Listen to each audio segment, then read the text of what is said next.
Hello friends, welcome to CS centre.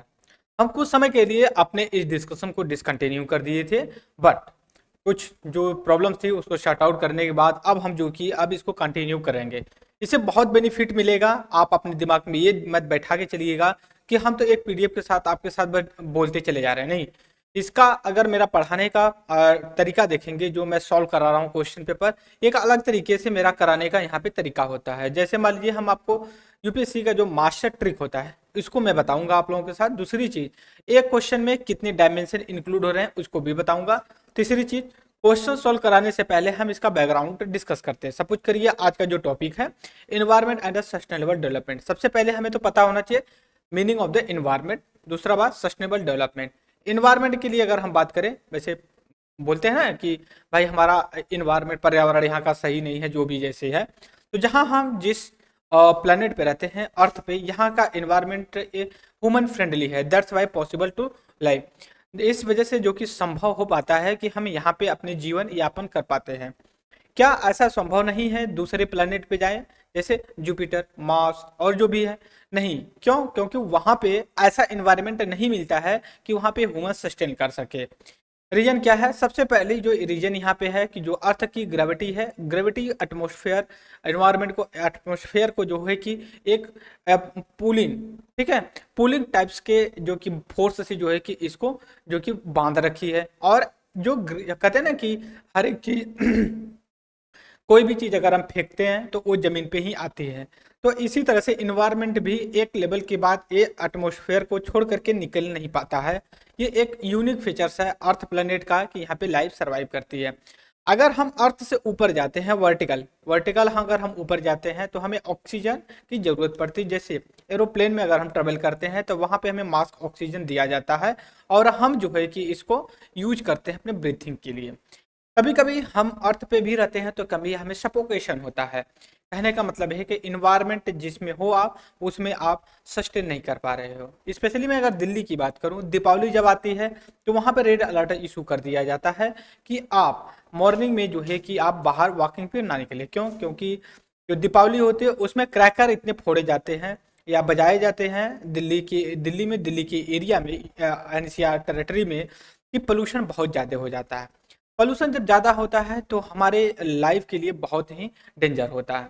इसके बाद इसके निकलने के लिए, इस पर्यावरण प्रदूषण से हम बाहर कैसे निकलें, इसके लिए हम समय समय पे अंतर्राष्ट्रीय और नेशनल लेवल पे कॉन्फ्रेंस और लॉ वगैरह सारी चीज़ें बनाते हैं। अब दूसरी तरफ आते हैं sustainable development. Sustainable development in that कि आप ऐसा कोई नेचुरल रिसोर्स आज जो यूज कर रहे हैं इतना हिसाब से यूज करिए कि आने वाले फ्यूचर को अवेलेबल रहे। जैसे मान लीजिए कि अगर कोई पेट्रोल क्रूड बनाना है, बनता है तो बरसों साल लग जाते हैं उसको फॉर्मेशन के लिए। लेकिन आप उसको इतना अंधाधुन अगर यूज करेंगे तो ऐसा होगा कि आने वाली पीढ़ियों के लिए नहीं होगा। सपोज करिए कि आप अपने जिस फैमिली में से बिलोंग करते हैं तो उस पे हमारे जो पूर्वज होते हैं हमारे लिए एक उज्जवल भविष्य छोड़ करके जाते हैं कि हम इस रास्ते पे और ये चीज हम छोड़ के जा रहे हैं। जैसे मान लीजिए कुछ बैंक बैलेंस कर देते हैं, कुछ ज्वेलरी बोल सकते हो, गहना जो होता है वो कुछ छोड़ करके चले जाते हैं क्योंकि हमारे बच्चे आएंगे। जब उनके बच्चे आते हैं तो वो भी एक समय के बाद फादर का रोल निभाते हैं। तो ये भी अपने आने वाले पीढ़ी के लिए सोच करके रखते हैं और उनको अच्छी एजुकेशन और जिस तरह का सिनेरियो होता है छोड़ते हैं। तो कहने का मतलब मेरा यह सस्टेनेबल डेवलपमेंट का ही मतलब ये होता है कि जो आज हम विकास कर रहे हैं या फिर जो भी चीज़ें यूज कर रहे हैं, हम भविष्य को भी अब उसकी सुविधा या उसकी अवेलेबिलिटी, उपलब्धता प्रोवाइड करवाएं। ये सारी चीजें हो गई। अब यहाँ पे हम जो बात करेंगे, सबसे पहले मैं बैकग्राउंड लूंगा, उसके बाद चीजें बात करूंगा। सबसे पहले आप अगर एनवायरनमेंट का डिफिनेशन देखें, हालांकि मैं एक लेमन टर्म में बताया। अब हम आते हैं जो बुक की नॉलेज होते हैं कि वास्तव में कि जो इन्वायरमेंट होता है क्या होता है। इन्वायरमेंट में देखिए बायोटिक एबायोटिक दोनों होते हैं, लिविंग नॉन लिविंग दोनों होते हैं। जो लिविंग होते हैं एनिमल ह्यूमन्स होते हैं, दूसरे नॉन लिविंग होते हैं जैसे मान लीजिए सनलाइट है या फिर वाटर बॉडी है या फिर बोल सकते हो प्लांट्स वगैरह है। इन दोनों का एक ऐसा एक रिलेशन होता है कि एक एक के बिना नहीं रह सकता। मान लीजिए प्लांट है कोई, उसको अगर वाटर ना मिले, सॉयल ना मिले, सन ना मिले, तो वो नहीं चल पाएगा। लेकिन ह्यूमन भी है, एनिमल्स भी हैं, वो जो कि फूड की डिपेंडेंसी कितना कहाँ पे होते हैं, प्लांट्स पे होते हैं। तो यहाँ पे ये कह रहा है कि सारी चीज़ों को मिला करके किया जाता है। उसके बाद एवरीथिंग जो हमारे आसपास में होती है, जो भी चीज़ें होती, चाहे कहते हैं सोशल इन्वायरमेंट होता है, कल्चरल इन्वायरमेंट होता है, पॉलिटिकल इन्वायरमेंट होता है, बात समझो, फैमिली का इन्वायरमेंट होता है, भाई बहन का जो कैसा रिलेशन, वो भी एक तरह का इन्वायरमेंट है। Everything whatsoever you can think include A environment. Environment multiple type के हो सकते हैं, कल्चरल इन्वायरमेंट हो सकता है, सोशल इन्वायरमेंट हो सकता है, पॉलिटिकल इन्वायरमेंट हो सकता है। तो आप इस हिसाब से जिस इन्वायरमेंट की बात की जाएगी उसको जो है कि आप डिस्कस कर सकते हैं। दूसरी बात एक कहेंगे साइलेंट स्प्रिंग। साइलेंट स्प्रिंग की अगर हम बात करते हैं तो इसमें एक इन्वायरमेंटल साइंस बुक है, इसको पब्लिश की गई 1962 में, और इसको जो लिखा गया एक अमेरिकन जो है कि बायोलॉजिस्ट और इकोलॉजिस्ट हैं, उनका नाम है, आप बोल सकते हो, राचेल कार्सन। राचेल कार्सन ने जो है कि साइलेंट स्प्रिंग नामक की बुक 1962 में लिखा। इन्होंने पहली बार या शुरुआत किया इन्वायरमेंट को लेकर के बात करने की। इसके बाद एक और 1986 का जो हमारा हमारा भारत सरकार का इन्वायरमेंट प्रोटेक्शन एक्ट है, ये इन्वायरमेंट से रिलेटेड सारी चीज़ों को हैंडल करता है। आप don't be confused. Wild life protection act, wild life protection act 1972 को लिए लिया गया है। तो जो जंगल में सारी लाइवलीहुड प्लांट्स होते हैं उनको प्रोटेक्शन के लिए बात किए जाते हैं। जब हम इन्वायरमेंट की बात करते हैं तो इन्वायरमेंट आपका वाइल्ड लाइफ का भी आता है और अर्बन जो शहर में एरिया होते हैं, लोग होते हैं, इनको भी जो कि इंक्लूड करता है। अब इसके बाद हम बात करेंगे आगे चल करके रियल में जो इन्वायरमेंट है उसके देखिए कंपोनेंट्स, उसके वेरिएशन, उसके लेयर और फैक्टर्स क्या होते हैं इन्वायरमेंट के लिए। देखिए अगर हम इन्वायरमेंट के कंपोनेंट की अगर बात करते हैं मित्रों, तो इसमें फिजिकल, बायोलॉजिकल और कल्चरल और मैन मेड होता है, जनरली आप बोल सकते हो। लेकिन अगर हम वेरिएशन की बात करें, फैक्टर्स की बात करते हैं, तो climate, soil type and the topography जो कि इन्वायरमेंट को इम्पैक्ट करते हैं, इन्फ्लुएंस करते हैं। दूसरी बात है लेयर कितनी है। लेयर देखिए दो तरह की होती हैं, एक स्मॉल होती है और एक जो है कि आपका लार्ज लेवल पे होती है। उसके बाद फैक्टर्स क्या होते हैं जो इन्वायरमेंट को इन्फ्लुएंस करते हैं, रिसोर्स होती है और कंट्रोल होते हैं। कंट्रोल कौन करता है और रिसोर्स क्या है। इसके बाद अगर हम कंपोनेंट की फिर से बात करें, फिजिकल में क्या क्या आता है। फिजिकल में आपका लैंड आता है, एयर आता है, वाटर आता है। बायोलॉजिकल में आपका आता है प्लांट, एनिमल एंड मैक्रोबियल आता है। अगर एनिमल इन्वायरमेंट की बात करें तो आप यहाँ पे बोल सकते हो कि आपका biological component of the environment का है। दूसरी बात अगर प्लांट की बात करें, plant biological component of the environment का होगा। यहाँ पे जो मेरा कहने का मतलब है कंपोनेंट्स ज़्यादा इंपॉर्टेंट है प्रेजेंट टाइम में जो हम डिस्कस करने जा रहे हैं। अगर हम बात करते हैं physical, physical environment, physical environment में आप तीन चीज मेजरली ले सकते हो, लैंड ले सकते हैं, एयर ले सकते हैं, वाटर ले सकते हैं। अगर हम इसको और ब्रॉड लेवल पे बांधे तो लिथोस्फेयर, एटमॉस्फेयर, हाइड्रोस्फेयर, तीन चीज़ों की बात करते हैं। इन तीनों चीज़ों को जहाँ पे एक ओवरलैपिंग होती है वहीं से एक निकल करके आता है, क्या बोलते हैं उसको, बायोस्फीयर के रूप में देखते हैं। हालांकि एक चीज़ मैं रिक्वेस्ट करता हूँ आप लोगों से कि नहीं जो ज़्यादा से ज़्यादा मैं टर्मिनोलॉजी जो होती है, शब्द होते हैं, अंग्रेजी का यूज करता हूँ। देखिए अगर जो मैं इन्वायरमेंट बोला हूँ तो इन्वायरमेंट तो नॉर्मल सा है, वाटर भी एक इंग्लिश वर्ड है लेकिन सभी लोग जानते हैं। तो मेरा कहने का मतलब है जो डिफिकल्ट है उसको मैं ट्राई करता हूँ कि उसको इजी वे में आपके साथ कम्युनिकेट करें। और जो बायोस्फीयर होता है, बायोस्फीयर हालांकि हिंदी और इंग्लिश दोनों में ही बायोस्फीयर लिखा जाता है। जैसे मान लीजिए मैं बायोस्फीयर लिख रहा हूँ, बायोस्फीयर, तो अगर हम बायोस्फीयर के रूप में हम यूज करते हैं, मतलब क्या है, आप इंग्लिश और हिंदी दोनों से फ्रेंडली रहेंगे तो आपके एग्जाम्स में ज़्यादा जो कि आसानी होगी उस चीज़ को करने के लिए। अब हम आते हैं यहाँ पे जनरली देखेंगे कि जो फिजिकल इन्वायरमेंट है हमने क्या क्या तीन चीज़ें हैं। Biotic environment, plant, human, animal and microbial ये है। कल्चरल में आपका बोल सकते हो economic, social, political elements of the environment की बात करते हैं। फिर उसके बाद आते हैं हम सस्टेनेबल डेवलपमेंट की बात करते हैं। हमने क्या कहा, पहली भी नहीं, अभी हम प्रैक्टिकल बात की है। अब हम आके बुक की नॉलेज की बात करेंगे, रियल में कॉन्सेप्ट है क्या ये इन्वायरमेंट का रिलेटेड। तो देखिए वैसे कोई चीज़ जो कंप्राइज किए जाते हैं और हम जब कोई काम करते हैं तो उसको भविष्य में देखते हुए बात करते हैं। इसके बाद हम यहाँ पे आएंगे और भी देखेंगे सस्टेनेबल डेवलपमेंट की क्या main objective of the sustainable development का क्या होता है, ये हमें पता होना चाहिए। मेन ऑब्जेक्टिव यही है कि हम कंजर्व करें नेचुरल रिसोर्स को, प्रॉपर तरीके से मैनेज करें और एक बेसिक प्रपोर्शन के हिसाब से हम इसको यूटिलाइज करें और हम भविष्य में देख करके नेचुरल रिसोर्स को भी यूज करें। अब आते हैं इन्वायरमेंट की, फिर से हम बात करते हैं। इन्वायरमेंट में अगर देखते हैं क्या क्या आ जाते हैं, और बायोस्फीयर, एटमॉस्फेयर, लिथोस्फेयर, हाइड्रोस्फेयर। हालांकि अब यहाँ पे ये वर्ड बायोस्फीयर ऐड कर रहे हैं, ठीक है, बट यहाँ पे जो हमने बात किया, यहाँ पे यही तीन चीज की बात कर रहे थे। हाइड्रोस्फेयर ये वाटर हो गया, आपका वाटर हो गया। लिथोस्फेयर आपका सॉयल हो गई या लैंड हो गया। एटमॉस्फेयर का आपका जो है कि यहाँ पे बोल सकते हैं जो पर्यावरण की बात करते हैं, एटमॉस्फेयर जो हमारे ऊपर का है, वायुमंडल।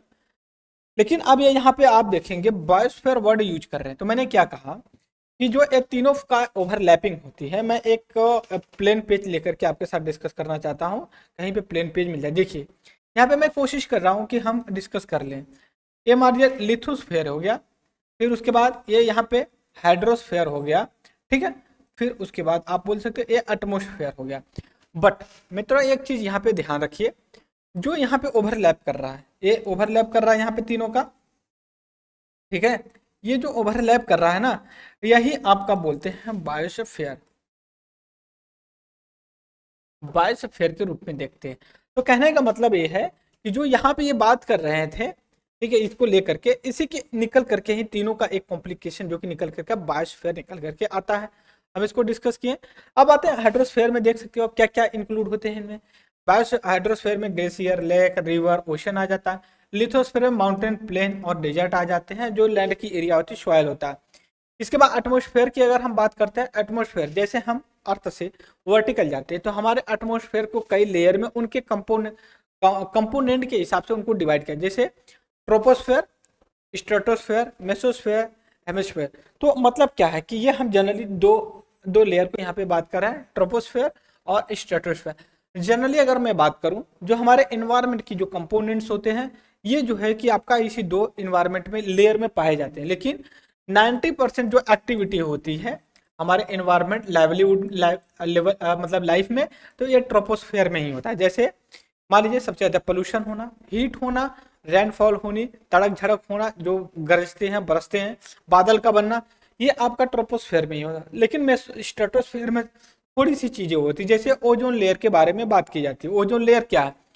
ओजोन लेयर वैसे ही एक O3 का, एक 3 ऑक्सीजन का कंपोनेंट है। ये सन से आने वाली, ठीक है, सोलार रेडिएशन पे जो अल्ट्रावायलेट होती है उसको ऑब्जर्व कर लेती है, और जब अर्थ से रेडिएशन रिटर्न होती है तो उसको ऑब्जर्व करके फिर जो है कि एटमॉस्फेयर को एक वार्म या फिर बोल सकते हो कि रूम टेम्परेचर को मेंटेन करके रखते हैं। इसके बाद निकल के ब्रिटेन लैंड रिपोर्ट के बारे में बात करेंगे। देखिए ब्रॉड लैंड जो रिपोर्ट पब्लिश हुई 87 में हुई, 1987, United nation world commission for on environmental development में। और इस वर्ड का इसने कॉइन क्या किया, एक वर्ड कॉइन किया, क्या नाम था उसका? Sustainable development. जनरली ये रिपोर्ट जो आई, ये आया कॉमन फ्यूचर में, जो इसको यूज किया गया पहली बार। और एक कैप्चर क्या करता है? एजेंडा 21। एजेंडा 21 रियल में आप एजेंडा 21 है क्या, ये देखिए। जब 1992 में, ठीक है, 1992 में जब कॉन्फ्रेंस हुआ उसी चीज को लेकर के गया। और एक जनरली जो एजेंडा 21 है ये सस्टेनेबल डेवलपमेंट को लेकर के टारगेट करता है। बात समझ गए? जोहान्सबर्ग में फिर 2002 में हुआ था। फिर इसके बाद अभी तक कुछ क्रोनोलॉजी यहाँ पे दी गई है। जैसे मान लीजिए लिमिट टू ग्रोथ 1972 में रिपोर्ट पब्लिश हुई थी। फिर उसका पब्लिकेशन ब्रिटेन लैंड जो कमीशन की रिपोर्ट पब्लिश हुई थी 87 में हुई थी, यहाँ पे देख सकते हैं। मॉन्ट्रियल प्रोटोकॉल जो आप बोल सकते हो कि आप ओजोन से रिलेटेड था, ये 87 में। फिर उसके बाद और जी रियो अर्थ समिट हुई 1992 में। अब ये जो रियो अर्थ समिट हुई और उसके बाद मॉन्ट्रियल प्रोटोकॉल, ये काफी ही मेल स्टोन की तरह काम किए हमारी दुनिया में। जो विश्व में ये दो कॉन्फ्रेंस जो हुए काफी ही अच्छे काम किए। जिसे मान लीजिए मॉन्ट्रियल प्रोटोकॉल का जो हुआ उसमें ओजोन लेयर को लेकर के CFC, कार्बन फ्लोरोकार्बन को लेकर के रिड्यूस करने की बात की, ओजोन से रिलेटेड था। लेकिन जब रियो अर्थ समिट हुआ 1992 में, तो इसका ऑब्जेक्टिव था क्लाइमेट से रिलेटेड, इन्वायरमेंट से रिलेटेड। इन्वायरमेंट में आपका जो बोल सकते हो आपका इन्वायरमेंट भी है, सॉयल है, वाटर है। तो यहाँ पे ये काफी हिस्टोरिकल मीटिंग हुई 1992 में, और इसमें कई चीजें निकल करके आई। सबसे जो इंपॉर्टेंट आया सस्टेनेबल डेवलपमेंट को लेकर के आया। वर्ड यूज किया गया बट सस्टेनेबल डेवलपमेंट गोल नहीं यूज किया गया, तो सस्टेनेबल डेवलपमेंट की बात की गई थी। इसके बाद दोस्तों, इसके बाद आते हैं सस्टेनेबल डेवलपमेंट की balance approach between the economic development environment. अगर हम सस्टेनेबल डेवलपमेंट की बात करते हैं, जो हमारा इकोनॉमिक ग्रोथ है और इन्वायरमेंट को बैलेंस करके चलते हैं।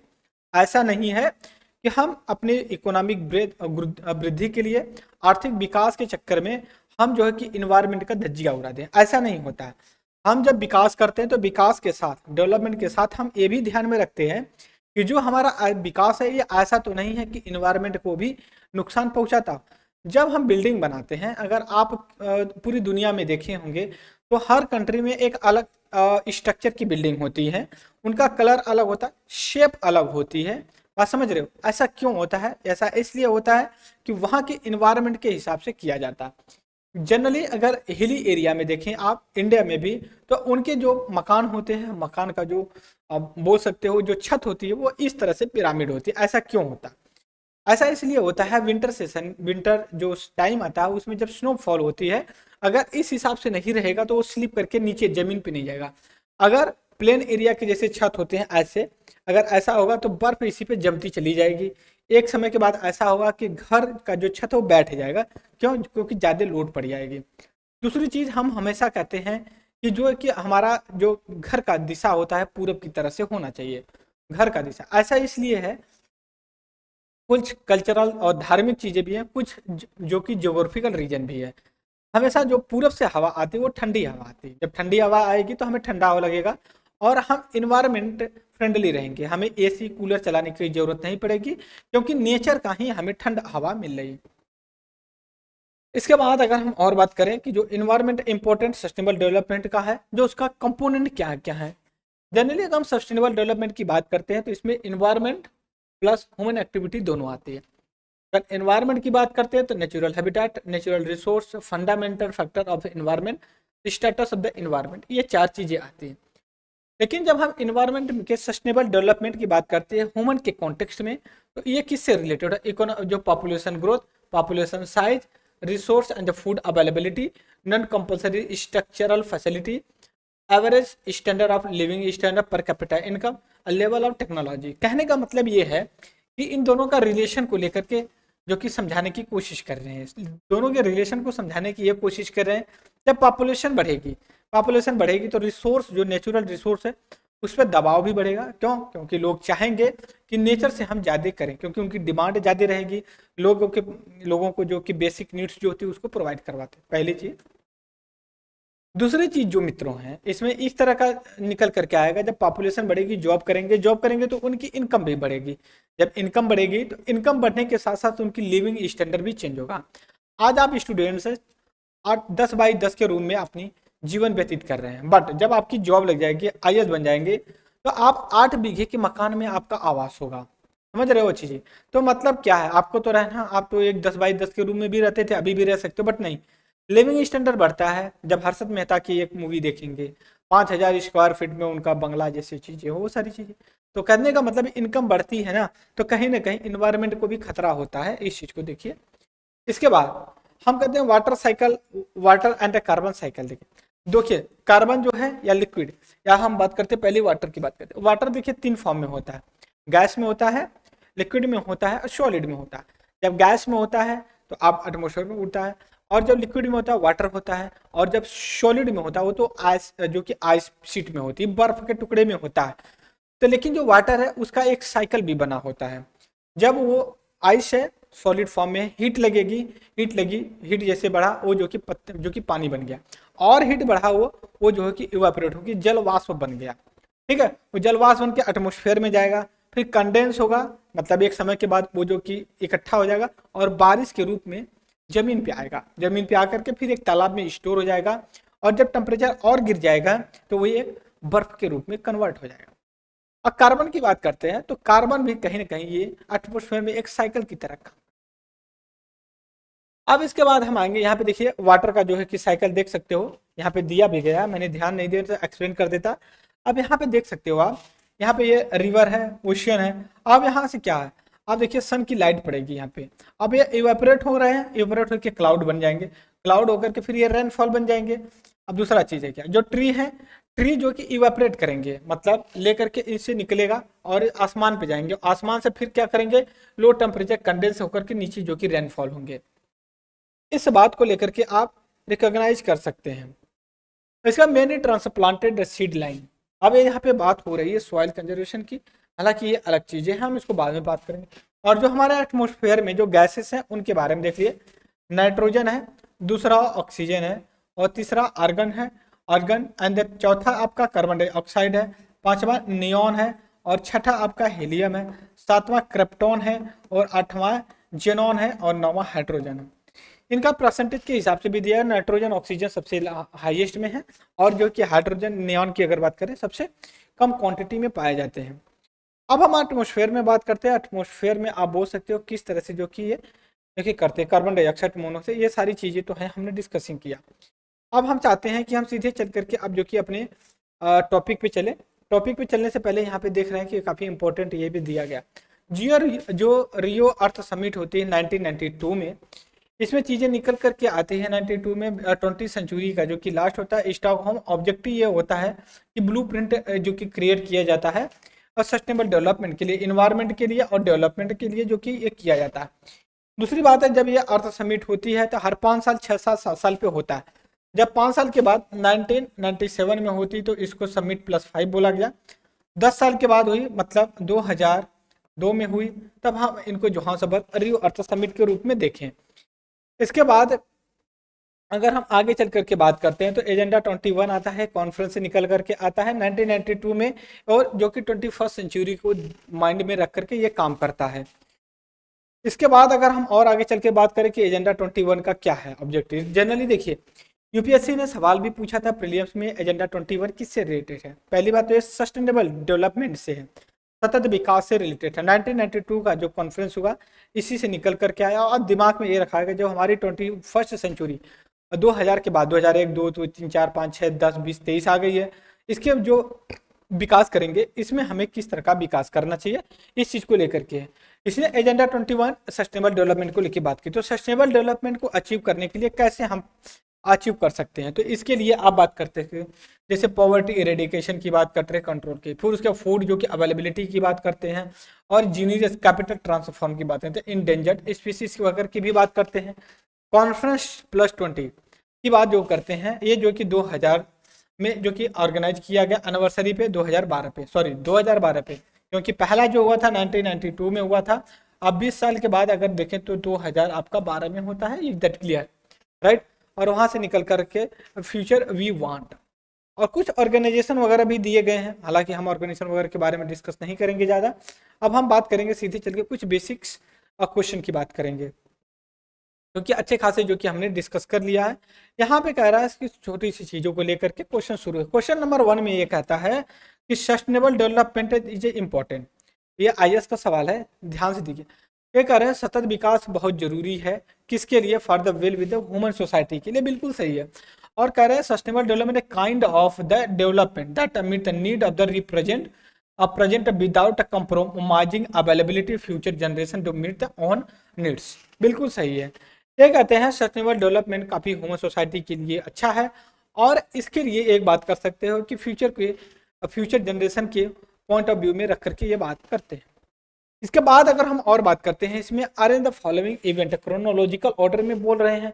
ये हमें सबसे पहले पता है कि 1992 में हुआ था, रीजन क्लियर। और जो मॉन्ट्रियल प्रोटोकॉल हुआ था ये 1987 में हुआ था, ये चीज देख लीजिए।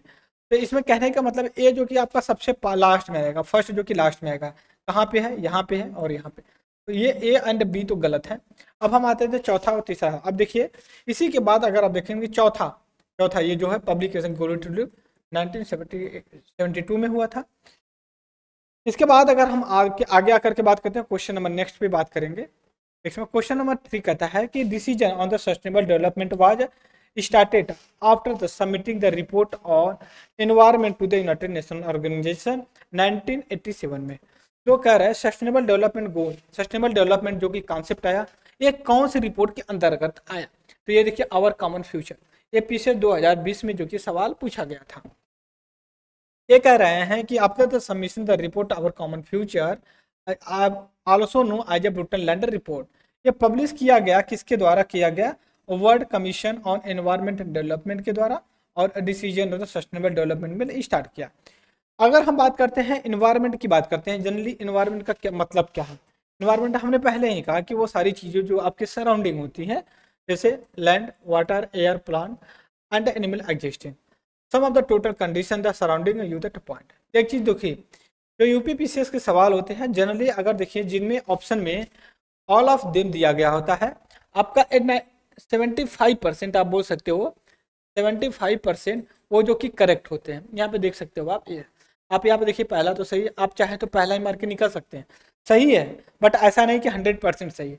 तो आपको अप्रोप्रिएट जो है कि कंडीशन को आइडेंटिफाई करनी होती है। यही हमारे डिस्कशन का जो है कि एक यूनिक फीचर्स है, हम इस चीज़ को करते हैं। इसके बाद अगर हम which are the following not related environment production, ये कह रहा है इनमें से कौन सा जो है कि इन्वायरमेंट प्रोडक्शन से जो कि रिलेटेड नहीं? Sustainable development, poverty alleviation, air condition on the use of the paper bag. Environment protection के लिए अगर आपको इन्वायरमेंट प्रोटेक्शन करना, पॉवर्टी एलिवेशन, एयर कंडीशनरी और यूज ऑफ पेपर। अब आप पॉवर्टी एलिवेशन को आप इसे कनेक्ट नहीं कर सकते हैं, बात समझ रहे हो? तो पॉवर्टी एलिवेशन आपका सोसाइटी की प्रॉब्लम है, आप उसको जो कि उस वहाँ के हिसाब से आप कनेक्ट कर सकते हो।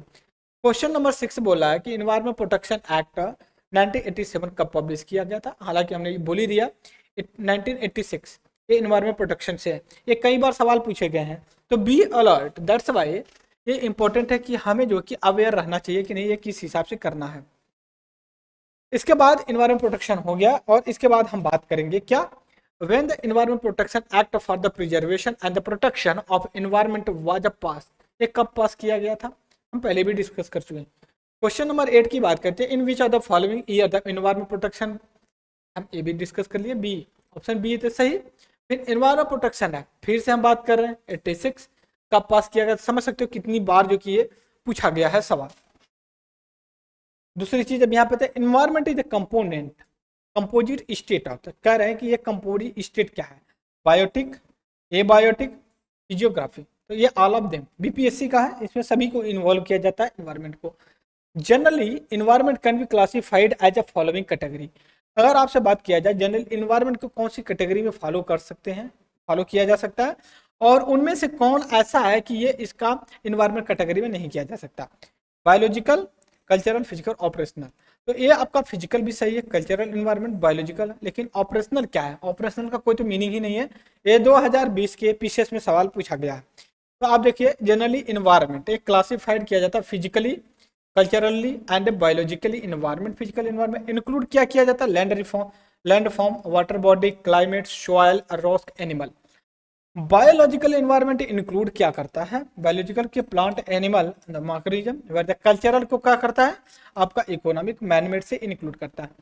Sustainable development is a matter of intergenerational sustainability in respect of use of.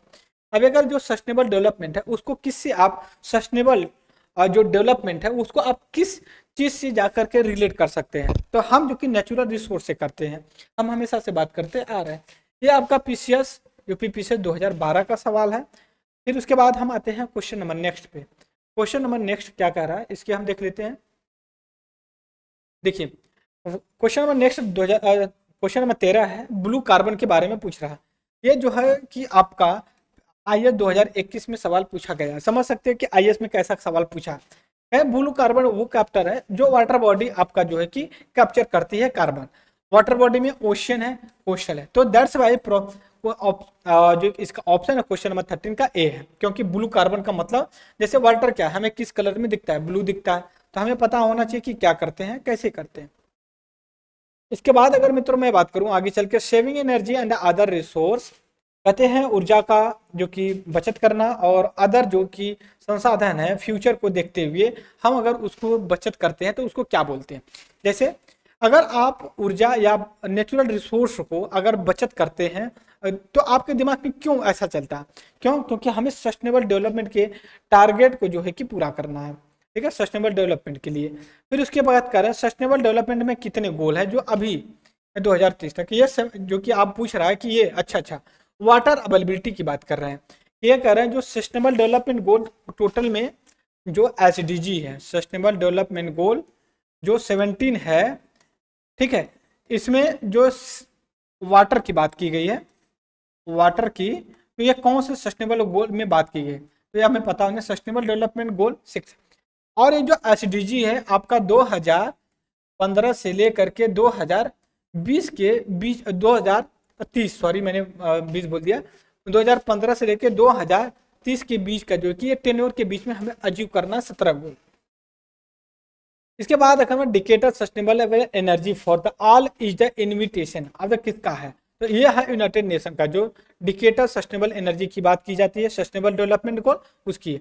फिर उसके बाद nodal agency for the implementing sustainable development गोल, ऐसी कौन सी एजेंसी है जो कि इंप्लीमेंट करती है, इंडिया में बात करती है। फाइनेंस कमीशन बिल्कुल नहीं हो सकती, डिसइन्वेस्टमेंट कमीशन ये भी नहीं, प्लानिंग कमीशन हट गई, नीति आयोग, नीति आयोग को मारना चाहो तो मार दो आप, ठीक है। तो नीति आयोग जो कि इसकी इम्प्लीमेंटिंग एजेंसी है, नीति आयोग 2015 में इसको इस्टेब्लिशमेंट किया गया, किसको रिप्लेस करके, रिप्लेस किसको किया, ये प्लानिंग कमीशन को, प्लानिंग कमीशन को जो कि रिप्लेस करके ये बनाया, समझ गए। अब इसके बाद है इन्वायरमेंटल डे कब सेलिब्रेट किया जाता है, तो ये 5 जून को जो कि सेलिब्रेट किया जाता है इन्वायरमेंट डे। तो वर्ल्ड इन्वायरमेंट सेलिब्रेट जो है कि एवरी ईयर 5 जून को किया जाता है और चाइना होल्ड वर्ल्ड जो कि इन्वायरमेंट डे के। फिर इसके बाद आते हैं इन्वायरमेंट डे का, फिर वही समझ सकते हो कितने साल पूछा है इन्वायरमेंट डे के लिए, 5 जून आप जो रट लीजिए, 5 जून 5 जून 5 जून देख सकते हो, पहले यहाँ 2 साल यहाँ पूछा है और फिर 1 2 3 4 5 6 साल यहाँ पूछा है, मतलब 10 साल पूछा हुआ है कब इन्वायरमेंट डे सेलिब्रेट किया जाता है। फिर उसके बाद ये कह रहे हैं कि एक बुक है जो इसको कहते हैं साइलेंट स्प्रिंग, हमने बात भी किया था 1962 में, ठीक है, कि ये किसने पब्लिश किया और किसने किया, ये अमेरिका के जो थे राचेल कोर्सन, इन्होंने जो कि पब्लिश किया। फिर इसके बाद क्वेश्चन नंबर नेक्स्ट पे चलते हैं, ठीक है। क्वेश्चन नंबर 22 है, ये कह रहा है what is the theme of the world environment day, हालांकि ये आउटडेटेड है, जब 2023 का आएगा तो हम उसको डिस्कस करेंगे अलग से, क्योंकि ये आउटडेटेड है, दैट्स व्हाई हम नहीं करेंगे, अभी कर लें, आप कल एग्जाम में बैठने जाओ तो बोलो कि आप सर यही पढ़ाए थे, लेकिन नहीं, मैं 2018 का है। The main role of the solar radiation का क्या है कि रीजन में क्या, वाटर साइकिल को, सोलर रेडिएशन कैसे वाटर साइकिल होता है, जब सन की लाइट पड़ती है, मान लीजिए ये वाटर बॉडी है, ये आपकी वाटर बॉडी है, ठीक है, यहाँ पे सन है, और जब सन लाइट पड़ेगी तो ये इवेपरेट होगा, ये ऑपरेट होकर वाष्प बनेगा, ठीक है, वाष्प जब बनेगा तो ये वाटर साइकिल जो कि शुरू हो जाएगा, ठीक है। फिर उसके बाद ये कहते हैं 24 क्वेश्चन के बोले हैं, तो national environmental engineering research institute जो कि आपका कहाँ पे, ये नीर बोलते हैं, इसको क्या बोलते हैं, नीर बोलते हैं, तो ये आपका जो कि नागपुर में पड़ता है। और इसको अगर और देखने की कोशिश करें, इसको 1958 में जो है कि इस्टेब्लिश किया गया था।